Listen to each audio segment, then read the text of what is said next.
বিরতির পর স্বাগত। পাচার বাণিজ্যকে কেন্দ্র করে বিএসএফ এর গুলিতে নিহত এক, অপরজন গুরুতর আহত। ঘটনা সোনামুড়া থানাধীন সীমান্ত গ্রাম দুর্গাপুরে।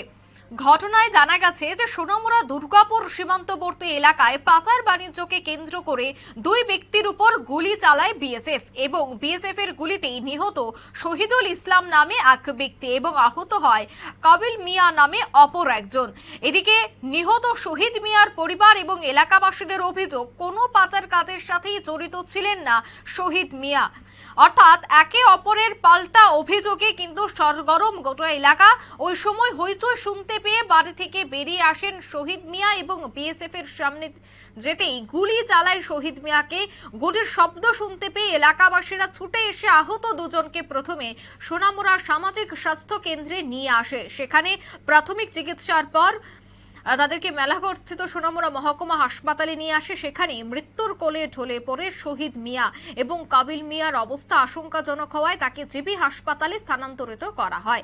এদিকে দুর্গাপুর সীমান্ত এলাকায় ঘটে যাওয়া এই মর্মান্তিক ঘটনার খবর পেয়ে রাতেই সোনামুড়ায় ছুটে আসে সিপাহীজলা জেলার পুলিশ সুপার বিজয় রেড্ডি। ঘটনাস্থল তিনি পরিদর্শন করেন, পাশাপাশি এলাকাবাসীদের সাথে তিনি কথা বলেন। কি বলছেন পুলিশ আধিকারিকরা শোনাবো। 9 से 9:30 के बीच में ऐसा एक घटना हुआ था दुर्गापुर के एनसी नगर बीओपी के अंदर दुर्गापुर एरिया में, जब कुछ लोग जो एलिगेशन है कुछ लोग जो स्मगलिंग कर रहे थे, स्मगल आइटम्स कर रहे थे, तो उन लोगों ने जब बीएसएफ वालों ने रोकने के लिए कोशिश किया तो उनके तरफ से उनको घेर लिया, फिर उसके साथ कुछ आर्ग्यूमेंट हुआ है और थोड़ा स्कफलिंग भी हुआ है।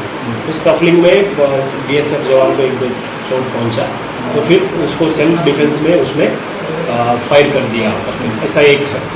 दूसरा तरफ से एलिगेशन ये दे रहे हैं कि उन लोगों को जैसे वो स्कफलिंग हो गया तो वो लोग चले गए थे, लेकिन आगे दूसरे उन लोगों का जब हाथापाई हो रहा था तो वहीं पे फायरिंग किया, अनप्रोवोकेटेड फायरिंग किया करके गाँव वालों का एलिगेशन।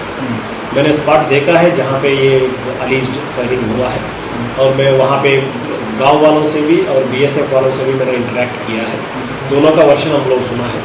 मैंने यहाँ पे अभी मेरे साथ एडिशनल एसपी, एसडीपी और वीसीबी है, हम लोग उनको सबको अश्योरेंस दिया है कि इसमें एकदम इम्पार्शियल जो घटना हुआ है उसको निकालने के लिए इन्वेस्टिगेशन होगा। हम लोग एफएसएल टीम को भी बुलाया है, एफएसएल टीम आके उसमें वहाँ पे अगर कुछ क्लोज मिलेगा तो वो भी करेंगे। वी विल एंश्योर दैट कि देयर इज इम्पार्शियल इन्वेस्टिगेशन। আপনারা শুনলেন পুলিশ আধিকারিকের বক্তব্য। তিনি বলছেন গোটা ঘটনাটি সুষ্ঠু এবং নিরপেক্ষভাবে তদন্ত করবেন। এলাকা জুড়ে ইতিমধ্যেই থমথমে পরিস্থিতি। বিএসএফ এবং অর্থাৎ সীমান্ত রক্ষী বাহিনী এবং এলাকাবাসীদের মধ্যে বিভিন্ন বিষয় নিয়ে ঝামেলা, মূলত অভিযোগের পাল্টা অভিযোগ। এখন দেখার বিষয় পুলিশি তদন্তে কি বেরিয়ে আসে। নিয়ে নিচ্ছে ছোট্ট একটি বিজ্ঞাপন বিরতি, সঙ্গে থাকুন।